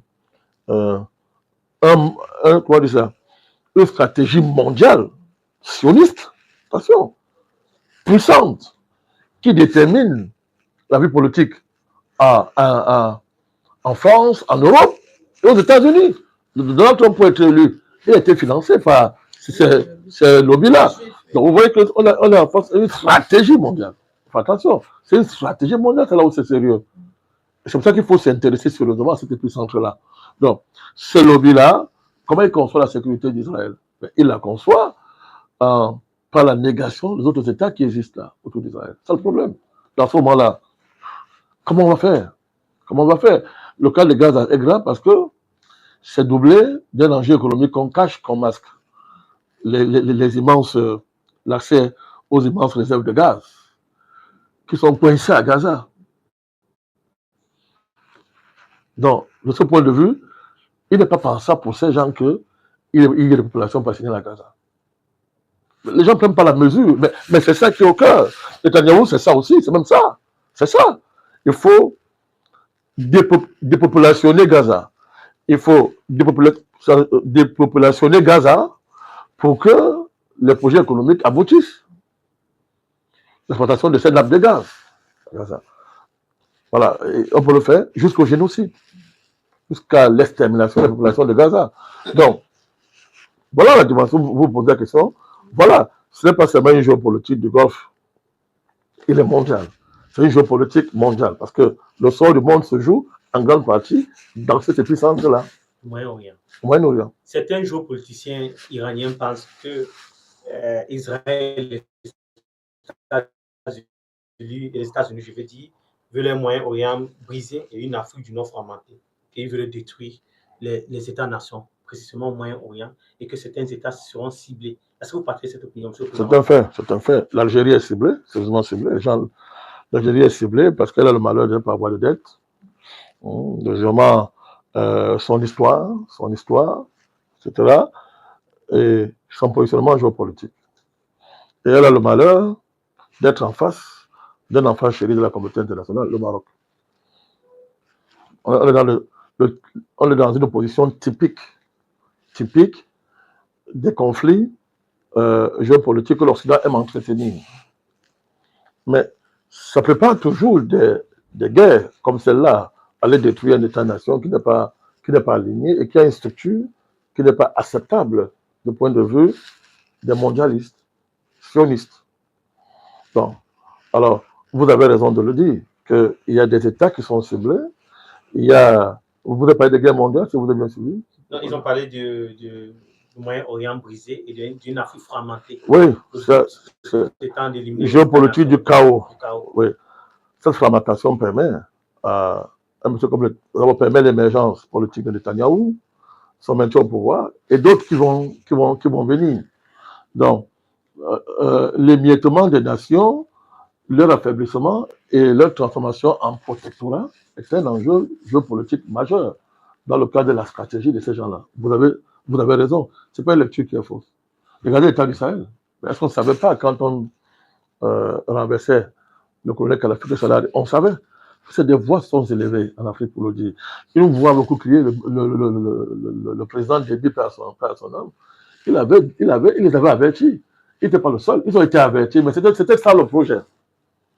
Quand on voit le comportement de ces pays-là aujourd'hui dans le cadre du Sahel et de la prétendue lutte contre le terrorisme, on voit très bien que c'était dans le plan. Donc, c'est un enjeu mondial et c'est un enjeu fondamentalement africain. Alors, pourquoi nous, on s'intéresse à ça? Certains Africains se disent, mais président, qu'est-ce que tu vas faire là-bas? Ils ne comprennent pas. Ils comprennent pas que nous sommes au cœur de tout ce qui est en train de se passer là.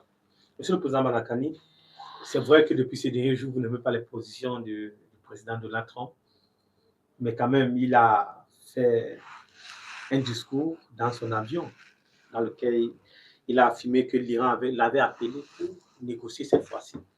Est-ce que vous pensez que Donald Trump dit vrai, puisque les voix se sont levées et on dit que l'Iran n'avait pas appelé Donald Trump? Mais c'est quand même le président américain, il n'a pas fait une sortie. Mais il ne dit pas la vérité, monsieur le président. Est-ce que c'est aujourd'hui que Donald Trump dit tout et n'importe quoi? Il dit tout et son contraire, c'est pas aujourd'hui. Il est dans une image que lui seul maîtrise. Mais peu importe ce qu'on peut dire, son comportement est inacceptable. Peu importe ce qu'on peut dire, son comportement est inacceptable. Mais pourquoi il a utilisé le mot négocier, que l'Iran voulait négocier? Mais l'Iran n'a jamais fait. Est-ce que l'Iran s'est déjà fermé à la négociation? L'Iran n'a jamais fermé la porte à la négociation, surtout avec les Américains. Et qu'est-ce qu'il pourrait négocier cette fois-ci, monsieur le président? Mais tout le monde connaît son problème. Il dit que l'Amérique est en faillite. Ils veulent les matières premières, ils veulent le pétrole, ils veulent les métaux rares, etc.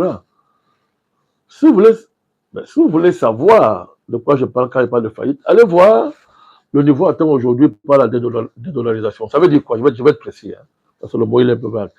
Quand je parle de dédollarisation, je parle du rapport que la Chine a désormais avec ses bons de trésor américains. Allez voir comment la Chine a baissé le stock en vendant ses obligations, très moins chères d'ailleurs, pratiquement à les bradant. Pourquoi la Chine peut brader? C'est bon. Les bons de trésor américains, les obligations américaines, pourquoi la Chine peut le faire? Allez voir le niveau. Hein. Le niveau indique à quel niveau nous le trouvons. C'est que la Chine est en train de totalement réduire, à la limite effacer, sa dépendance à l'égard des États-Unis. Or, la relation bon du trésor américain, dollar, c'est-à-dire la dette américaine à l'égard de la Chine, est aussi une manière de tenir la Chine. Est-ce que la situation qui a de la tenue. Oh, attendez. Pourquoi? D'abord, regardez le Canada. Pardon, le Canada vend le pétrole actuellement à la Chine. C'est pas vendu en dollars. C'est vendu en yuan. En tout cas, c'est pas vendu en dollars. Peut-être en dollars canadiens, mais pas en dollars américains. Beaucoup de gens ne le savent pas. La Chine vient de signer avec le Canada. Parce que le Canada a la possibilité de produire pratiquement 7 à 8 millions de barils par jour. La Chine a signé l'accord avec le Canada. C'est sans bruit. C'est un pionnier à M. Donald Trump. C'est très facile d'aller faire le bruit au Venezuela. Mais s'il était un prédateur conséquent, il devait commencer par le Canada, qui est sous sa porte. Donc, c'est pour vous dire quoi? Ce que ce monsieur fait est inacceptable, à tout point de vue. On ne peut pas soutenir Donald Trump dans sa folie-là. Mais surtout, il ne faut pas avoir peur. Parce que le but est d'intimider. On voit bien que c'est la méthode de Yankee par excellence. Intimider. Vous infligez la peur. Mais il ne faut pas avoir peur. Il ne faut pas avoir peur parce que sa logique est suicidaire. Elle est suicidaire.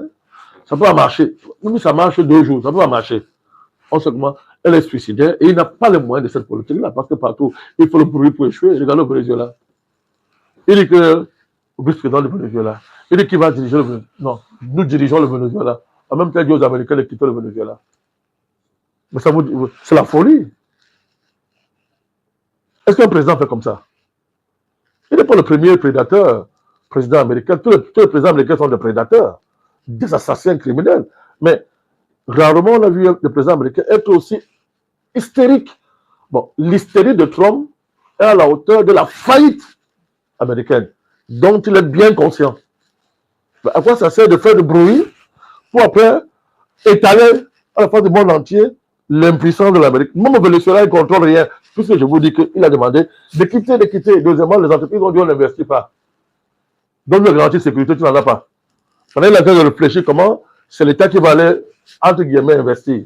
Encore qu'il faudrait qu'il y ait l'accord du Congrès. Mais voilà la réalité.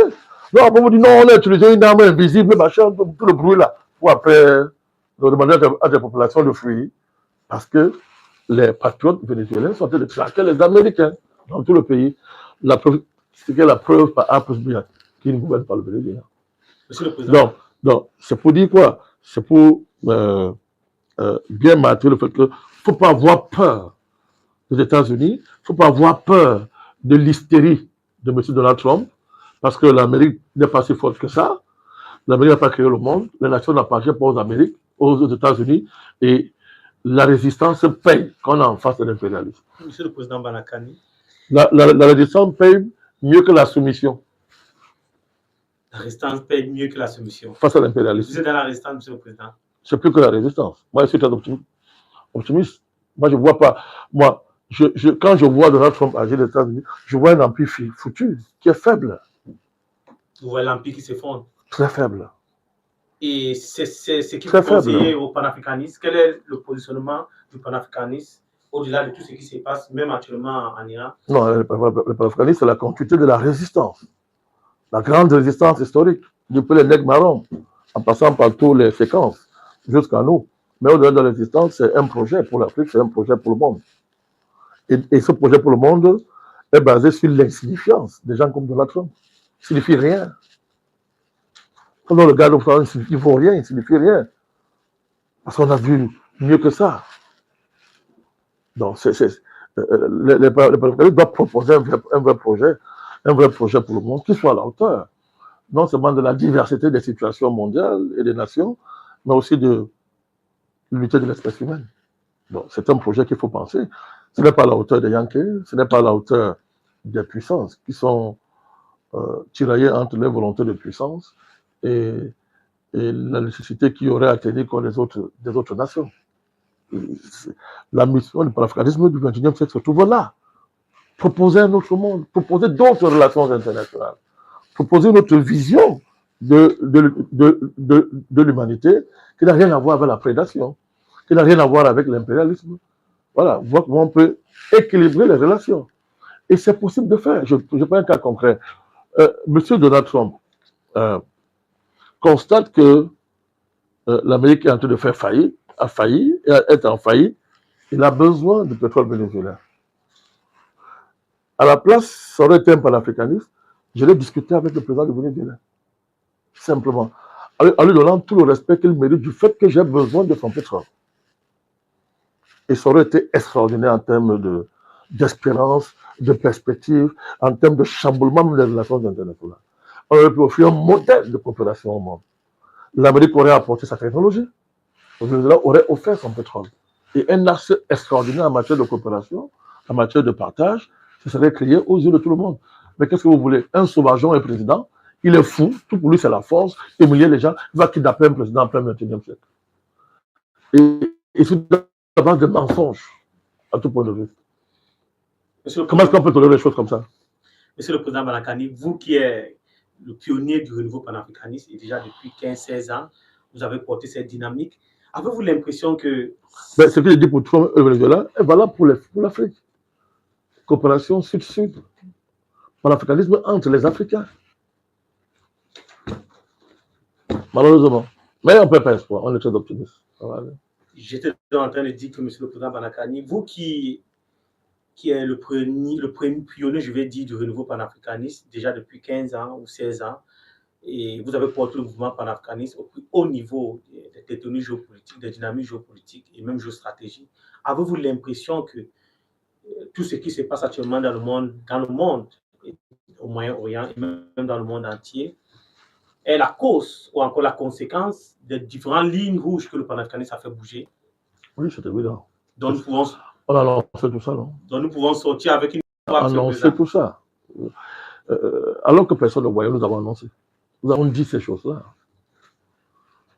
On a annoncé la chute de l'Occident car personne en Afrique n'imaginait que c'est possible.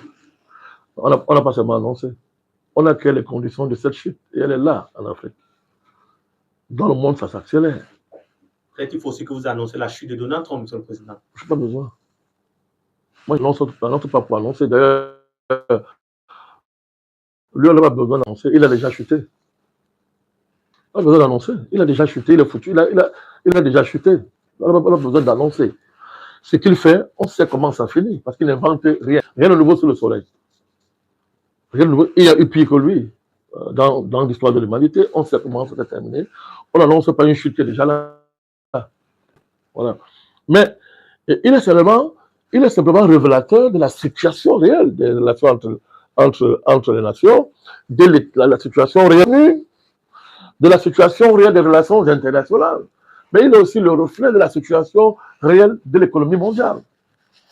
Mais aussi le reflet réel de ce que vous avez appelé pendant longtemps le développement. Donc, Trump, par l'absurde, il est dans une mission extraordinaire. Parce que il démontre que l'escroquerie impérialiste qu'on a appelée pays avancés, pays développés, c'est une chimère. C'est une chimère.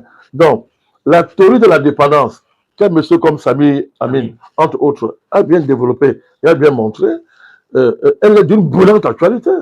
À savoir que la condition de développement des pays, entre guillemets, développés, c'est l'écrasement des pays du Sud, et les enfermer dans le cycle du sous-développement. Ça se voit.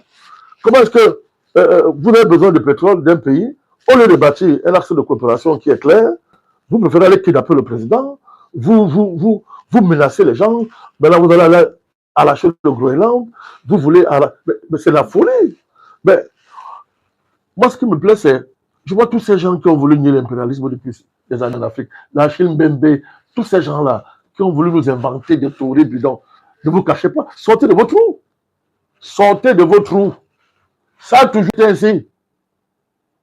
Alors, quand ils sont au fait de leur puissance, oh, vous êtes des pays mal gérés, un pays faible, vous connaissez rien à l'économie, des pays en retard, mais qui est en retard et qui est en avance? Qui est en retard et qui est en avance? On voit quoi les Américains, battus partout par les Chinois, par exemple, recours à des méthodes du XVIIe siècle, du XVIIIe siècle. Hein? Fermeture de douane. Hier, on était les champions de libre-échangisme. On donnait des leçons partout. Mais tout s'est passé où? Tout s'est passé où? Alors, ces pays n'ont jamais été développés. La prédation n'est pas un indicateur de développement. la prédation dans le monde des hommes, ça n'a pas de place. On ne conçoit pas qu'un homme avancé, développé, qu'il mange son prochain, bon sang. Où est-ce qu'on a vu ça? Pourquoi ce qui n'est pas vrai pour l'homme est vrai pour les nations? On ne conçoit pas ça. Le monde est potentiellement un espace de partage. C'est un espace pour que les hommes réfléchissent comment se donner la main en partageant leurs ressources, en imaginant une véritable économie. Mais ce n'est pas la sauvagerie, ce n'est pas la prédation, le vol, le pillage. Ne peut pas être érigé en modèle de développement. Parce que si tout le monde pillait, si tout le monde volait, où serait le monde? Mais ce qu'on dit là, ce ne sont pas des slogans et des injonctions, eh bien des délits moralisants. Nous sommes dans la réalité économique, nous sommes dans la réalité historique. Ça ne peut pas continuer comme ça. Voilà pourquoi Donald Trump, c'est un parfait anachronisme. C'était un anachronisme. Alors, ça ne veut pas dire que les Chinois, bravo, bravo. Ça ne veut pas dire que les Russes, bravo, bravo, bravo. Mais quand même, prédation pour prédation, puissance pour puissance, les choses sont claires. Les choses sont claires. Donc, la situation du monde est un reflet de l'échec de tout ce qu'on vous a vendu jusqu'à présent. C'était du mensonge, c'est du n'importe quoi. L'humanité est placée devant un horizon où on voit que les puissants ne nous conduiront nulle part. Les puissants ne peuvent pas nous conduire nulle part. Dans un contexte où l'individu ne se pense plus en dehors de l'ensemble de l'espèce humaine. Vice-versa. C'est-à-dire l'individu ne se conçoit pas désormais sans l'espèce humaine. Il n'y a pas d'espèce humaine sans l'individu. Donc on est dans un rapport extrêmement complexe où la folie des puissances nous montre ses limites là, on voit les limites là. La folie de Donald Trump, Yankee, c'est la folie. Hein? Le choc des puissances, c'est la folie. Il faut retrouver le vrai sens de l'homme. Il faut retrouver le vrai sens de l'homme, monsieur. Et imaginer de nouvelles façons de faire l'économie, de faire la culture, de faire les relations internationales. Peut-être elles vont commencer à faire les relations internationales. Il n'y en a pas encore eu. Hein? Peut-être enfin elles vont commencer. Parce que ce qu'on appelait les relations internationales, c'était les rapports de force impérialistes occidentaux, plus la Russie, plus la Chine. Est-ce qu'on peut appeler ça relations internationales? Peut-être il est temps qu'enfin, on en arrive aux véritables relations internationales. Et l'Afrique a un rôle à jouer. Les panafricanistes ont toute leur place à prendre parce qu'il faut penser à un nouveau monde. Qui est mieux que nous sont bien placés avec d'autres peuples opprimés du monde. Je pense au peuple d'Amérique latine. Je pense à nos frères des Caraïbes. Voilà. Tous ces opprimés dans le monde. Mais c'est maintenant qu'on doit se donner la main pour apprendre aux puissants ce que vivre ensemble. Merci beaucoup, Monsieur le Président Banakani. Nous aussi merci à nos différents internautes. Et nous savons que dans les questions géopolitiques et géostratégie, les internautes sont très assoiffés de vous écouter. Il y a des émissions comme Technologie géopolitique qui vous seront communiquées au moment venu sur les questions géopolitiques pures. Mais pour le moment, Monsieur le Président Banakani, comme d'habitude, vous dites beaucoup de choses dans le cadre de nos émissions. Et ma co-présentatrice, Madame Yemo Stéphanie, va se prêter à l'exercice d'essayer de ressortir la quintessence de tout ce qui s'est dit durant l'émission. Merci, Monsieur Djengele, Monsieur le Président. Sans avoir la prétention de bien mâcher ce que vous avez dit, nous voulons nous prêter à cet exercice, bien évidemment, en essayant de ressasser les grands axes ou les grandes lignes que vous avez évoquées ce soir. Alors, l'enjeu de l'Iran, vous l'avez dit, est un enjeu géostratégique depuis l'Empire de Perse. Vous avez dit, le régime iranien n'est pas votre référence, mais vous vous sentez solidaire car la cause qu'elle combat est l'impérialisme. Parlant de l'écrivain Salman Rushdie, vous avez dit, vous condamnez ce que l'État de l'Iran lui a fait, mais vous êtes sur son combat, autant pour moi, mais vous soutenez l'État iranien contre le sionisme et l'impérialisme. Vous avez dit de Donald Trump qu'il vient de tuer la fonction présidentielle au regard de ce qu'il a fait au Venezuela. Et vous avez dit que en parlant du droit international, contre les sanctions des États-Unis face à l'Iran, vous avez dit que ce n'est pas du droit international, mais c'est de la prédation juridique. Parlant de l'axe de résistance, vous avez dit que c'est la réponse à la prédation occidentale. Et parlant du projet du plan Moyen-Orient, à l'axe de la prédation. À l'axe de la prédation. De l'impérialisme et du sionisme. Merci, Monsieur le Président. Parlant du Grand Moyen-Orient, vous avez dit que la confrontation des intérêts de l'Iran et de l'Occident. Vous avez dit également que la position de l'Iran fait d'elle un centre majeur de la géopolitique et que l'État d'Israël conçoit sa politique en niant d'autres États, ce qui est un problème qui entretient la crise israélo-palestinienne. Vous avez également dit qu'on ne peut pas soutenir Donald Trump dans sa stratégie et vous avez ajouté il ne faut pas avoir peur des États-Unis, de Donald Trump et de la résistance, et que la résistance se paye face contre la soumission. Vous avez dit que la continuité de la... Vous préconisez la continuité de la résistance au panafricanisme et vous avez dit que vous êtes pour les partenariats Sud-Sud pour Afrique-Afrique. Et pour finir, vous avez dit que la prédation n'est pas un modèle de développement. Merci, Monsieur le Président. Si vous voulez ajouter quelque chose avant qu'on conclue cette émission définitivement, en saluant nos très chers internautes, Monsieur le Président, nous vous écoutons. Ben, à tous ceux qui sont contre l'oppression, qui sont contre l'impérialisme, à tous ces peuples qui subissent la violence géopolitique occidentale et toute forme de violence, il ne faut pas perdre espoir, au contraire. Au contraire, derrière tous ces débris, tous ces ruines qui sont consécutifs à l'échec du système international bâti par l'Occident, un monde nouveau se profile à l'horizon. Chacun devrait prendre toute sa part. Un monde nouveau, ça va au-delà du multipolarisme, ça va au-delà des BRICS, même si nous sommes très attachés à cette dynamique-là.